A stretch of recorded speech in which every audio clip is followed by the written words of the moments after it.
नमस्कार, जन टीवी देख रहे हैं आप। मैं श्वेता शर्मा आपके साथ। खबरों की शुरुआत से पहले एक नजर डालेंगे अभी की हेडलाइंस पर।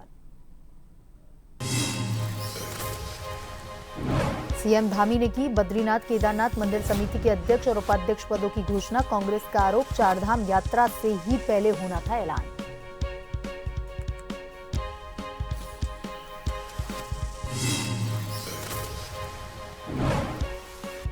हरिद्वार में नाबालिग से वकील समेत 2 ने किया गैंगरेप। धर्म परिवर्तन का भी बनाया दबाव। दोनों आरोपी तनवीर और नाजिम गिरफ्तार।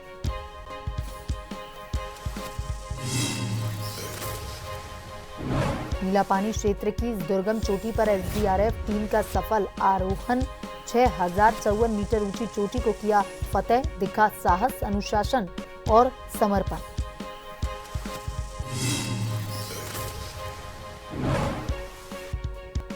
रुड़की के नारसन में तेज रफ्तार का कहर। अज्ञात वाहन ने आगे जा रही एक कार को पीछे से मारी टक्कर। हादसे में एक श्रद्धालु की मौत, 3 लोग घायल।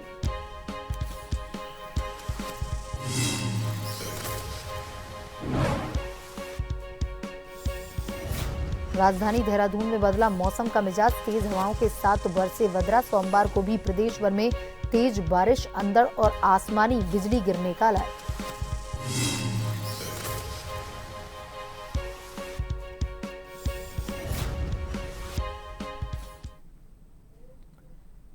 और अब खबरें विस्तार से।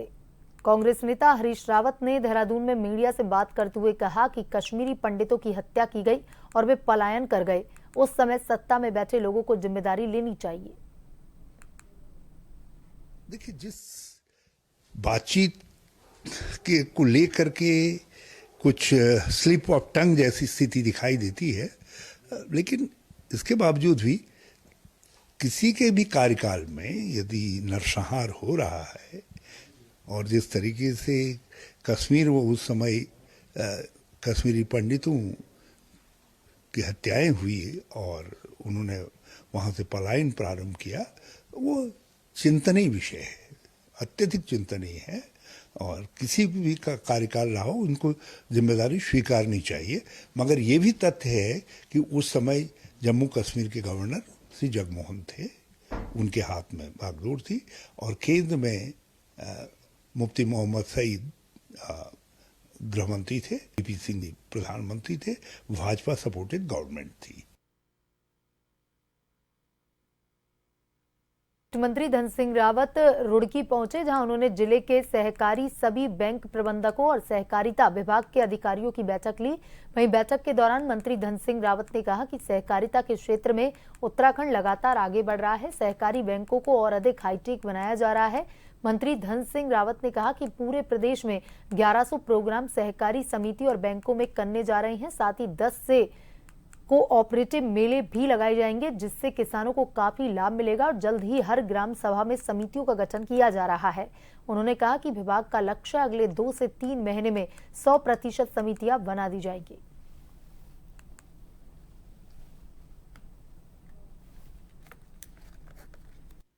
ये पूरे देश में हम सहकारिता वर्ष के रूप में मना रहे हैं और लगभग 1100 प्रोग्राम हम अपने सारे समिति और बैंकों में करने जा रहे हैं। पूरे प्रदेश में 10 कोऑपरेटिव मेले भी हम लगाने जा रहे हैं और बड़ी बात यह है कि समय हमारे बैंक लगभग 250 करोड़ रुपए के प्रॉफिट में आए हैं। हर ग्राम सभा में एक नए समितियों का गठन किया जा रहा है। हमारा लक्ष्य है कि हम 2-3 महीने में हरिद्वार जिले में 100% समितियां बना देंगे। नैनीताल में नाबालिग से बलात्कार के मामले में जांच के लिए फॉरेंसिक विशेषज्ञों की टीम रविवार को आरोपी के घर से सबूत इकट्ठा किए। अल्पसंख्यक समुदाय के 60 साल के शख्स पर नाबालिग लड़की से दुष्कर्म का आरोप है। अधिकारियों ने बताया कि दुष्कर्म के आरोपी उस्मान को पुलिस पहले ही गिरफ्तार कर चुकी है और उसके खिलाफ पोक्सो अधिनियम में मामला दर्ज किया गया है। फॉरेंसिक टीम ने आरोपी के घर और आसपास के इलाकों से सैंपल इकट्ठा किए, जिसमें कपड़े, संदिग्ध सामग्री और कुछ जैविक नमूने शामिल हैं। इन सभी साक्ष्यों को वैज्ञानिक परीक्षण के लिए लैब में भेजा गया ताकि आरोपी के खिलाफ निर्णायक सबूत तैयार किया जा सके। टीम ने लाल कार की भी तलाशी ली, जो अब जांच में एक महत्वपूर्ण कड़ी के रूप में उभर रही है। इस कार का इस्तेमाल कथित तौर पर घटना के दिन आरोपी ने किया। टीम ने सीट कवर, कारपेट, दरवाजे और कुछ कपड़ों से डीएनए सैंपल और फिंगरप्रिंट इकट्ठा किए। कार की डिग्गी में मिले एक प्लास्टिक बैग को भी जांच के लिए भेजा गया है। फॉरेंसिक अधिकारी हेमंत कुमार ने बताया कि टीम ने आरोपी के घर, गैराज और गाड़ी की जांच की। इस मामले की रिपोर्ट जल्द ही संबंधित विभाग को सौंप दी जाएगी।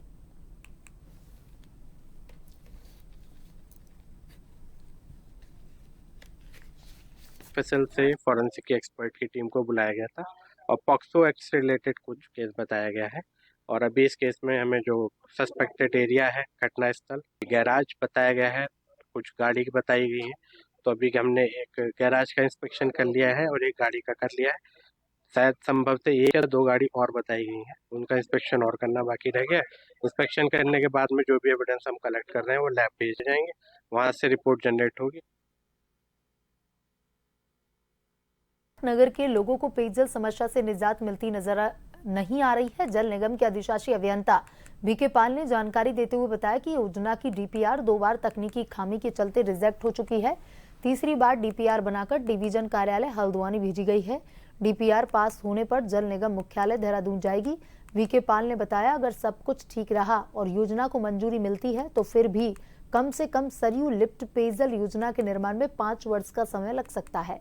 अभी डीपीआर प्रथम चरण में है। योजना को काफी लंबा सफर तय करना है। बीके पॉल के मुताबिक योजना धरातल में उतरती है तो योजना से लोहाघाट नगर के साथ साथ ग्रामीण क्षेत्रों को भी जोड़ा जाएगा। कुल मिलाकर जब तक सरयू लिफ्ट पेयजल योजना धरातल में नहीं उतरती है, लोहाघाट की जनता को पेयजल समस्या का सामना करना ही पड़ेगा या अन्य कोई वैकल्पिक व्यवस्था ढूंढनी पड़ेगी।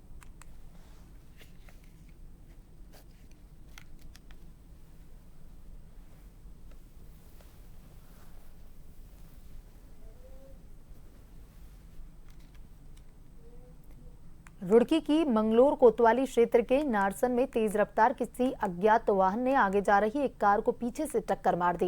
यह टक्कर इतनी जबरदस्त थी कि कार सवार हेमंत नाम के एक श्रद्धालु की मौके पर मौत हो गई, जबकि राहुल, लोकेश और कैलाश नाम के 3 श्रद्धालु गंभीर रूप से घायल हैं, जिन्हें उपचार के लिए सिविल अस्पताल में भर्ती करवाया गया है, जहां पर उनकी गंभीर हालत को देखते हुए हायर सेंटर रेफर कर दिया गया।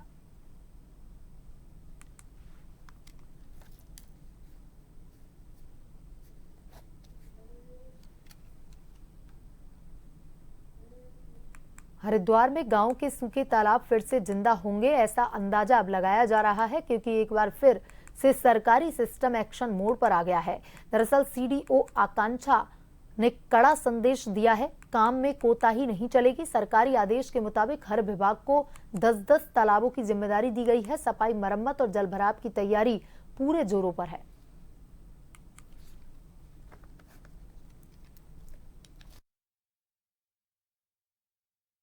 में भादराबाद ब्लॉक जो एस्पिरेशनल ब्लॉक है उसको सेलेक्ट किया गया है और उसमें नीति आयोग द्वारा 50 ऐसे तालाब सेलेक्ट किए गए हैं जिसमें डिसिल्टेशन का काम किया जाएगा, ताकि जो हमारे तालाब हैं उनको अतिक्रमण से भी रोका जाए और उनमें वाटर कंजर्वेशन की जो कैपेसिटी है वो बढ़ाई जाए। तो इसीलिए 50 जो तालाब हैं उनको सेलेक्ट किया गया है। ये तालाब जो हैं हमारे irrigation department, micro irrigation department, agriculture department, खंड विकास अधिकारी, इन सभी के द्वारा जो है ये किया जाएगा। और इसमें जो ग्राम पंचायत है और हमारे जो डीपीआरओ है, पंचायती राज विभाग है, उनके मदद से और पूरे जो जनता है और जनप्रतिनिधि हैं उनके कोऑपरेशन से वहाँ पे डिसिल्टेशन का काम किया जाएगा, ताकि जो तालाब है हमारे वो उनको बचाया जा सके। राजधानी देहरादून में अचानक से मौसम का मिजाज बदल गया है। आसमान में काले बादल छा गए हैं। तेज हवाओं के साथ आसमान से मेघ बरसने लगे हैं। वहीं मौसम के बदलाव से लोगों को बढ़ती गर्मी से राहत मिली। मौसम विभाग ने मौसम को लेकर पूर्वानुमान जताया था, जिसमें 4 और 5 मई को प्रदेश भर में तेज बारिश, अंधड़, आसमानी बिजली गिरने का अलर्ट जारी किया गया था।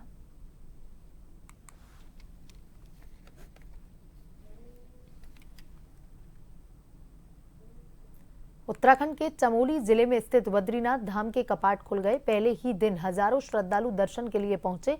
पारंपरिक वाद्य यंत्रों की धुनों के बीच बद्री विशाल के कपाट खोले गए। इस दौरान सीएम धामी भी बद्रीनाथ धाम में मौजूद रहे।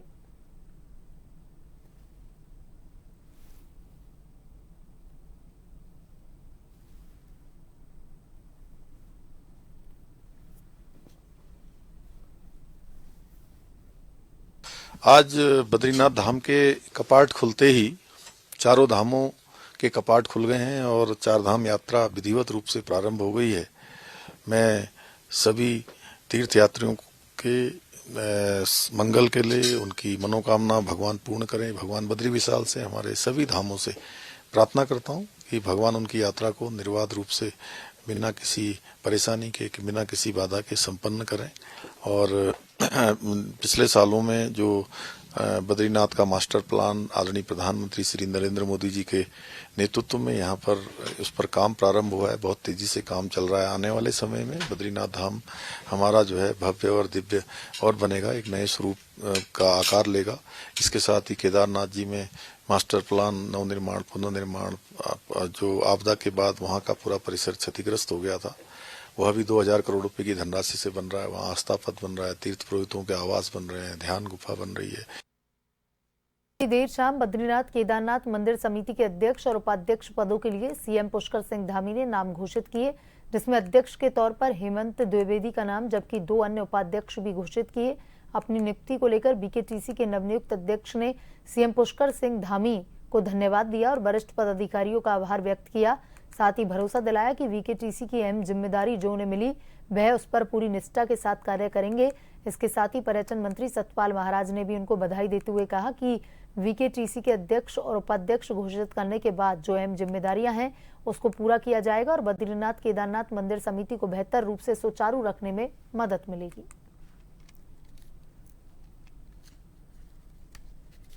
अपने आप को बड़ा सौभाग्यशाली समझता हूं कि मेरे जैसे एक छोटे से कार्यकर्ता को ये सेवा करने का एक अवसर और मौका दिया है, जहां पूरा ब्रह्मांड जो है कि भगवान बद्री विशाल और केदार जी की आशीर्वाद के लिए हमेशा लालायित रहता है। और मेरे जैसे छोटे से कार्यकर्ता को वहां पर सेवा का अवसर दिया है। कल रात ही सरकार ने घोषणा की है, मैं अपने प्रदेश के यशस्वी मुख्यमंत्री आदरणीय पुष्कर सिंह धामी जी, अपने प्रदेश के अध्यक्ष महेंद्र भट्ट जी, अपने संगठन मंत्री आदरणीय अजय जी, हमारे जो विभागीय मंत्री हैं, कैबिनेट मंत्री आदरणीय सतपाल महाराज जी और सभी वरिष्ठ जन, आदरणीय कोश्यारी जी, आदरणीय निशंक जी, आदरणीय तीरथ जी, हमारे जितने भी पूर्व मुख्यमंत्री हैं, उन सबका मैं आभार व्यक्त करता हूं और सभी वरिष्ठ जनों का मैं आभार व्यक्त करता हूं। श्री बद्री केदार मंदिर समिति के नवनिर्वाचित जो हमारे पदाधिकारी हैं, उनमें श्री हेमंत द्विवेदी जी अध्यक्ष बने हैं।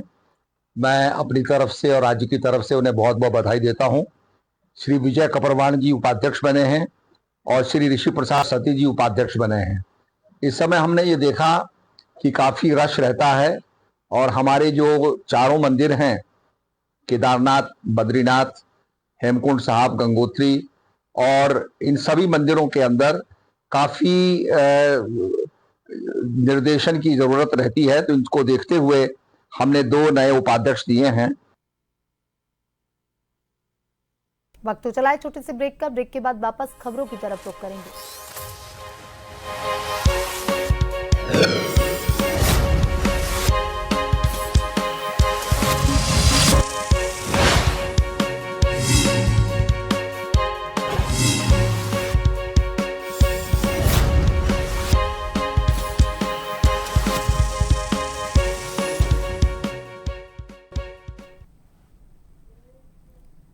ब्रेक के बाद एक बार फिर से आपका स्वागत है। आइए बढ़ते हैं खबरों की तरफ। बद्रीनाथ केदारनाथ मंदिर समिति के अध्यक्ष उपाध्यक्ष पदों की घोषणा सीएम पुष्कर सिंह धामी ने कर दी है। इस घोषणा के साथ ही कांग्रेस ने सरकार पर आरोप लगाया कि इन पदों की घोषणा चारधाम यात्रा शुरू होने से पहले कर देना चाहिए था, जिससे कि चारधाम यात्रा की व्यवस्थाओं को बनाने में मदद मिलती। वहीं कांग्रेस प्रवक्ता शिषपाल बिष्ट ने 2 उपाध्यक्षों की नियुक्ति पर कहा कि सरकार ने बद्रीनाथ केदारनाथ मंदिर समिति के ऊपर 3-3 दायित्वधारियों का बोझ डालने का काम किया।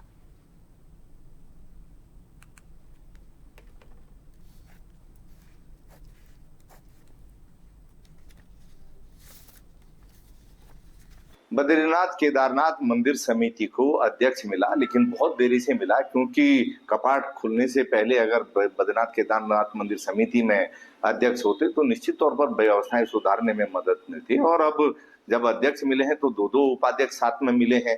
बद्रीनाथ केदारनाथ मंदिर समिति पर 3-3 दायित्वधारियों का बोझ डालने का काम प्रदेश सरकार ने किया। और पहले भी बद्रीनाथ केदारनाथ मंदिर समिति केवल अध्यक्ष के भरोसे, अच्छा काम कर रही थी। भले ही विवादों से उसका नाता रहा, चाहे 228 किलो सोना पीतल में बदलने का मामला हो, QR कोड का विवाद हो, या श्रद्धालुओं के लिए दर्शन की सही तरीके से व्यवस्था न कर पाने की बात हो। अब देखते हैं 3 दायित्वधारी बद्रीनाथ केदारनाथ मंदिर समिति को किस ऊंचाई पर ले जाते हैं, या फिर से अव्यवस्थाएं ही देखने को मिलती है। हरिद्वार के रोशनाबाद से एक दिल दहला देने वाली खबर सामने आई है, जहां वकील की आड़ में छिपे जिहादी चेहरे को हरिद्वार पुलिस ने बेनकाब कर दिया है। आरोपी नाजिम, जो पेशे से एडवोकेट है, उस पर एक हिंदू लड़की से जबरन धर्म परिवर्तन का दबाव बनाने और होटल में कमरा बुक कर गैंगरेप करने का संगीन आरोप। पुलिस के मुताबिक पीड़िता ने बताया कि तनवीर नामक युवक उसे रोशनाबाद में एडवोकेट नाजिम के पास ले गया, जहां नाजिम ने उसे शादी के लिए इस्लाम कबूलने का दबाव डाला और फिर नेपाल भेजने की बात कही। इसके बाद उसी नाजिम ने तनवीर के साथ मिलकर होटल में गैंगरेप किया। हरिद्वार पुलिस ने तत्परता दिखाते हुए दोनों आरोपियों तनवीर और एडवोकेट नाजिम को गिरफ्तार कर लिया।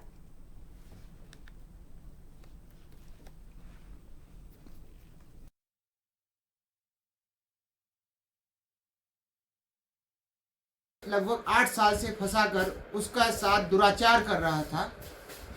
वह मैरिज कराने के नाम पर उसे एक वकील से मिलाता है, एक अधिवक्ता से मिलाता है, नाजिम मलिक नाम के व्यक्ति से मिलवाता है, और वो कहते हैं कि वकील साहब उसे कहते हैं कि तुम्हें धर्म परिवर्तन करना पड़ेगा, तभी तुम्हारी शादी हम करा सकते हैं। इसके धर्म परिवर्तन के नाम पर उन्होंने उनसे कहा कि वहाँ पर पैसे ज़्यादा लग रहे हैं और आपको व्यवस्था करनी पड़ेगी। उन्होंने अपने नाम पर एक रूम बुक कराया एक होटल में, और वहाँ जाकर उन्होंने सामूहिक बलात्कार उस युवती का, जो हिंदू धर्म से संबंध रखती है, उसका सामूहिक बलात्कार किया। और इतना उत्पीड़न करने के बाद भी उन्हें जान से मारने की धमकी दी।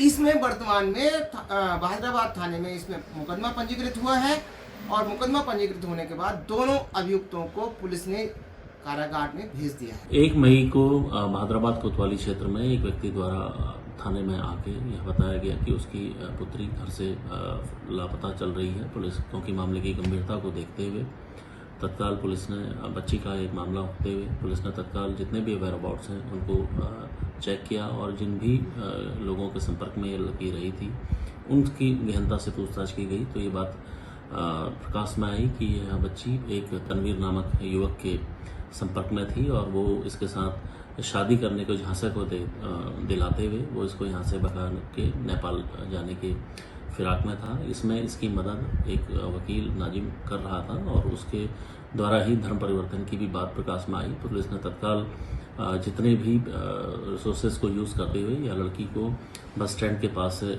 सकुशल रिकवर किया गया। उस लड़की के बयानों के आधार पर ही इस पर यह व्यक्ति और उसका साथ देने वाले दोनों ही व्यक्तियों के विरुद्ध धर्म परिवर्तन और पोक्सो अधिनियम और 376 की गंभीर धाराओं में अभियोग पंजीकृत करते हुए दोनों को ही न्याय के अभिरक्षा में भेजा गया है। मुरादाबाद में दिल्ली के एक ट्रांसपोर्टर विनय कुमार पांडे के साथ 3 करोड़ 46 लाख रुपए की ठगी हुई है। आरोपियों ने फर्जी दस्तावेजों के जरिए ट्रांसपोर्ट कंपनी बनाकर इस वारदात को अंजाम दिया। एसपी सिटी कुमार रणविजय सिंह ने बताया कि 5 लोगों के खिलाफ केस दर्ज किया गया है। केस की विवेचना में जो भी तथ्य सामने आएंगे उसी आधार पर आगे की कार्रवाई की जाएगी। पुलिस अब आरोपियों के खिलाफ कार्रवाई करने में जुटी है।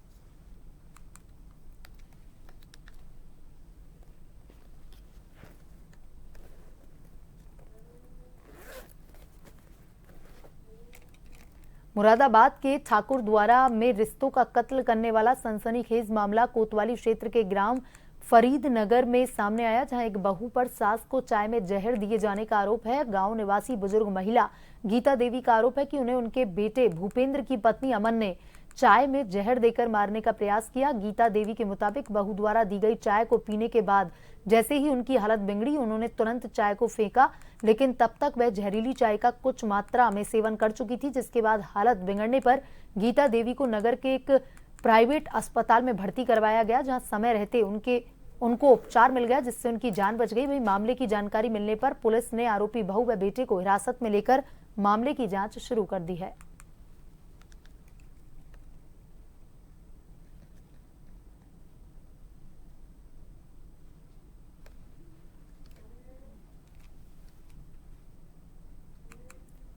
मुरादाबाद महानगर में नन्ही सी चिड़िया ट्रस्ट के द्वारा पंचायत भवन सभागार में निर्धन एवं जरूरतमंद बालिकाओं के लिए फीस वितरण कार्यक्रम का भव्य आयोजन किया गया।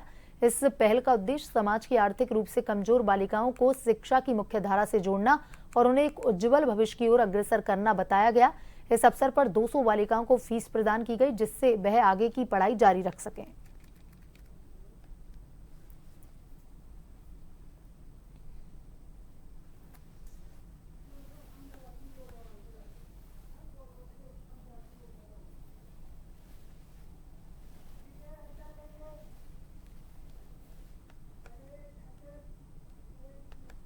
और नजर डालेंगे अभी की हेडलाइंस पर। सीएम धामी ने की बद्रीनाथ केदारनाथ मंदिर समिति के अध्यक्ष उपाध्यक्ष पदों की घोषणा। कांग्रेस का आरोप, चारधाम यात्रा से ही पहले होना था ऐलान।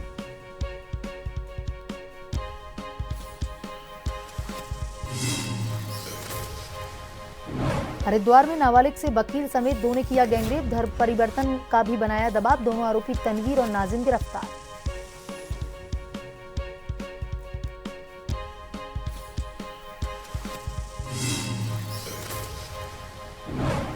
नीला पानी क्षेत्र की दुर्गम चोटी पर एसडीआरएफ की टीम का सफल आरोहण। 6054 फीट ऊंची चोटी को किया फतेह, दिखा साहस, अनुशासन और समर्पण।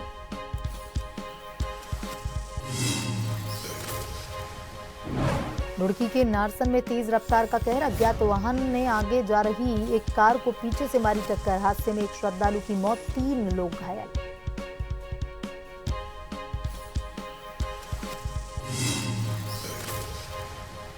राजधानी देहरादून में बदला मौसम का मिजाज, तेज हवाओं के साथ बरसे बादल। सोमवार को भी प्रदेश भर में तेज बारिश, अंधड़ और आसमानी बिजली गिरने का अलर्ट।